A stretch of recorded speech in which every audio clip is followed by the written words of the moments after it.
Gros scandale la famille. Après la mort du pasteur, un commandant sort un communiqué officiel. Je vous laisse regarder la vidéo vous-même. Communiqué numéro 004 de l'état-major général des armées. Chers compatriotes, suite au communiqué de la présidence de la République relatif au départ en congé annuel du président de la République, chef de l'État, commandant en chef des forces armées, son Excellence, M. Mamadi Doumbouya, l'état-major général des armées, au nom de l'ensemble des forces de défense et de sécurité, tient à rassurer le peuple de Guinée de sa fidélité constante et de sa loyauté indéfectible envers le président de la République, les institutions de la République et le peuple de Guinée. Les forces de défense et de sécurité réaffirment leur engagement permanent en faveur de la poursuite du processus de mise en place des institutions de la République, et ce, conformément aux dispositions prévues par la Constitution.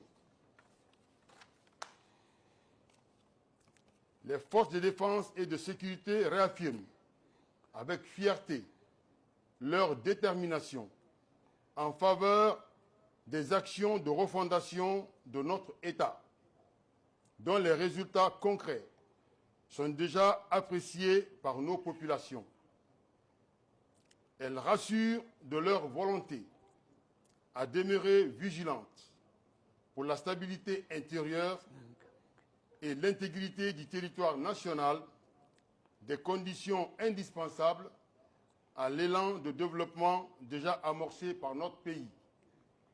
En conséquence, les forces de défense et de sécurité useront de tous les moyens indispensables à l'accomplissement de leur mission régalienne. L'état-major général des armées invite les paisibles populations à ne pas céder à la désinformation, à demeurer sereines dans leurs activités quotidiennes. Les forces de défense et de sécurité souhaitent d'agréables congés au président de la République, chef de l'État, commandant en chef des forces armées, son Excellence, M. Mamadi Doumbouya, ainsi qu'à sa famille. Je vous remercie. Famille, honnêtement, on a vu un Baoulé très courageux hier sur le plateau de NCI. Ah! Tonton André, as-tu fort, hein? Et tu as parlé français. D'accord, on écoute les gars. En réalité, l'orpaillage clandestin est aussi un avatar de la rébellion. C'est aussi un avatar de la rébellion. Parce que pendant la rébellion, c'était les commandants de zone entretenaient donc des sites d'orpaillage dans les zones sous contrôle de la rébellion, et cela constituait une manne financière pour eux. Mais quand la rébellion a pris fin avec l'arrivée du président Alassane Ouattara au pouvoir, mais ces orpailleurs, tu descendais du septentrion, donc au-dessus du septentrion ivoirien, donc du Mali, du Burkina et autres, mais ils ont commencé à affluer vers le sud. Voilà, et donc aujourd'hui, c'est un problème de sécurité. Vous avez bien compris. Les Ouattao, les Chérif Ousmane, les Zakaria, les quoi, les Fofier, ils avaient des petits sur le terrain qui creusaient l'or afin de financer encore même la rébellion. Ouais, le dossier est lourd. Viens, père. Hier, là, dans l'émission, tu as porté pantalon, hein? Ouais, c'est fort. Et puis tout l'or, là, c'est ça qui finançait un peu la rébellion. Un peu, ils ont fait ça morceau par morceau. Ils ont...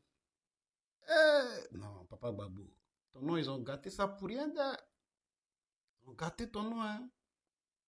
Donc, pendant la rébellion, ils creusaient notre or. Il y avait les bons petits sur le terrain. Et ce sont ces bons petits-là aujourd'hui, là. Ils sont descendus vers le sud. Oui. Aujourd'hui, c'était le travail. Pendant combien d'années? De 2002 jusqu'en 2010. C'est eux, oh là, seulement eux creusaient. La Côte d'Ivoire était divisée en deux. Donc, ceux qui étaient de l'autre côté, voilà, eux creusaient l'or un peu partout, partout, partout, partout, partout. Maintenant qu'il y a la stabilité, si vous ne les avez pas payés, ils vont retourner à aller creuser l'or. Si vous ne les avez pas repêchés dans vos gouvernements, seront dans le coin en train de creuser l'or. Et même ceux qui sont à la tête, ces dirigeants, voilà, d'autres savent que voilà, les petits là peuvent creuser l'or. Donc, ils prennent des sites et puis mettent les petits là-bas. C'est pourquoi les trucs là, les appareils là ne les voient pas quand ils s'en vont chercher là. Les Pégasus là, ils ne les voient pas dans les forêts quand ceux qui creusent. Ouais, c'est fort. Je comprends pourquoi ils ont payé drone de 5 km là. Parce qu'ils ont payé drone. Français, et puis vous allez écouter ce que le monsieur dit de plus dangereux. Là, allume. Allons-y. Pour ne pas dire que non, on a falsifié les propos du monsieur. Donc on va l'écouter tranquillement. Allons-y, champion. Lui là, il est le président du COSIM. Il s'appelle Oumar Diakité, président du COSIM. Et il a tenu des propos d'une extrême gravité. Très, très, très grave.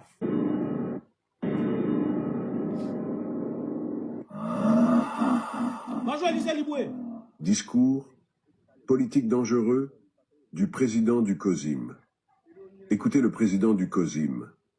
Alassane Ouattara est l'arbre sous lequel toute la communauté musulmane et nordiste doit absolument se mobiliser au lieu de se bagarrer pour les fruits de cet arbre. Alassane Dramane Ouattara est l'arbre sous lequel toute la communauté musulmane et nordiste doivent aller s'abriter plutôt que de se faire chose. Donc Alassane Dramane Ouattara, lui, il est président de l'islam. Alassane Dramane Ouattara, il est le président des nordistes. Ça, c'est imam qui dit ça. Hein. Ça, c'est votre imam rebelle, président du COSIM. C'est lui qui dit ça. En 2020, ça n'a pas inquiété quelqu'un. Pendant qu'Alassane Dramane Ouattara était en train de faire un 4e mandat anticonstitutionnel. Ça n'a pas inquiété quelqu'un. C'est ça. C'est Allah subhanahu wa ta'ala. C'est ça, frère. Tu as connu, c'est ça. Ça là, ça n'a pas indigné quelqu'un. Alassane Dramane Ouattara est le président, est l'arbre sous lequel toute la communauté musulmane et nordiste devait s'abriter. Le régime du RDA, là, et leur politique, là, c'est une politique tribale, sectaire. À partir du moment où un individu vient en politique et utilise l'ethnie, la religion pour faire sa politique, cet individu est très dangereux. Tous ceux qui utilisent l'ethnie et puis la religion pour faire la politique, ils sont très dangereux et ne sont pas des hommes politiques. Mais aujourd'hui, là, ce qui se passe dans l'AES, là, ils revendiquent quoi? Ils disent qu'ils sont des religieux, des musulmans. Et il y a un terreau qui a sorti, qui a parlé de ça au Mali, que lui, là, il est prêt, bec et ongle, à défendre lui sa religion. N'est-ce pas? N'est-ce pas? Lui, il est prêt à défendre sa religion, il est prêt à mourir pour sa religion. À partir du moment où quelqu'un prend la politique pour venir, que quelqu'un utilise la religion, l'ethnie pour venir en politique, cet individu-là, c'est un terreau. C'est un voyou. Et il est très dangereux. Et c'est ce que le régime du RDA a fait. La première vidéo, je vous ai montré, ils ont écarté Alassane Dramane Ouattara parce qu'il est du Nord, parce qu'il est musulman. Mais le président Laurent Gbagbo a été écarté ici. On n'a pas vu les chrétiens sortir pour dire non. Ils ont écarté Gbagbo parce qu'il est chrétien, parce qu'il est bété ou bien parce qu'il est de l'Ouest. Ils ont écarté Madou Fraya. Il n'y a pas quelqu'un qui a sorti pour dire faut t'allumer, il ne faut pas taper mon bruit ici, frère. Tu veux me distraire. Ils ont écarté Madou Fraya. On n'a pas vu quelqu'un qui a sorti pour dire ils ont écarté Alassane Dramane Ouattara parce qu'il est ils ont écarté Madou Fraya parce qu'il est du Sénégal. Ou bien parce qu'il est d'après un petit-fils d'Oufoué. Ils n'ont pas, personne n'a parlé de ça. Mais eux, ils finissent ça, ils font une rébellion. Et ils sont au pouvoir, ils sont en train de faire un 3e mandat. Un autre imam sort. Alassane Dramane Ouattara est l'arbre sous lequel toute la communauté musulmane et nordiste devait aller s'abriter plutôt que de faire ça. Ça, c'est les propos d'un imam. Hein. Allons-y, monsieur le ministre. La suite de la vidéo, tu l'as. Oui, je l'ai. Montre la vidéo, la suite de la vidéo que tu l'as. Allons-y, champion. Il présente une Côte d'Ivoire divisée entre les nordistes et les ennemis des Faut pas. moment pour Voilà. faire tomber l'arbre, Voilà. c'est-à-dire Alassane Ouattara, pour faire vivre aux nordistes égarés les pires souffrances. C'est ça. Ne soyez pas des ingrats qui oublient le bienfait sous la colère d'une mauvaise action du bienfaiteur, C'est ça. ou bien qui, devant les vaines promesses, se rappellent uniquement le mal qui leur aurait été fait. Il leur rappelle que dans un passé récent, le Nord était la cible de méchanceté que des gens se préparent à leur faire subir encore en cas de... Il rappelle que dans un passé récent, les nordistes ont fait l'objet de quelque chose et qu'on on tente encore de leur faire subir pareil. Ça, c'est un imam. Hein. Lui, là, c'est un imam. Et puis, je vais présenter encore une autre vidéo d'imam encore. N'est-ce pas? Les nordistes, dans un passé récent, ont subi des choses et dont on veut les faire encore subir. Mais lui, ce qu'il ne comprend pas, c'est que les nordistes sont en train de se gars entre eux au lieu d'aller s'abriter sous Alassane Draman Ouattara qui est leur protecteur. L'islam, la religion musulmane doit aller s'abriter sous Allah Subhanahu wa Ta'ala. Parce que j'ai dit dans une vidéo qu'Alassane Draman Ouattara est le dieu des douleurs du RDR. L'islam, Mahomet a été jeté, ils ont abandonné Mahomet en plein air. Ils l'ont lâché en l'air. Champion, tu n'es pas notre prophète. Va-moi. Mahomet a fait tourner 4 roues en l'air. Tombé comme une gonzesse. Ils ont abandonné Mahomet. Et le Dieu des imams, le Dieu des djoulas, le Dieu des musulmans en Côte d'Ivoire, c'est Allah Subhanahu wa Ta'ala. C'est lui qui est leur Dieu.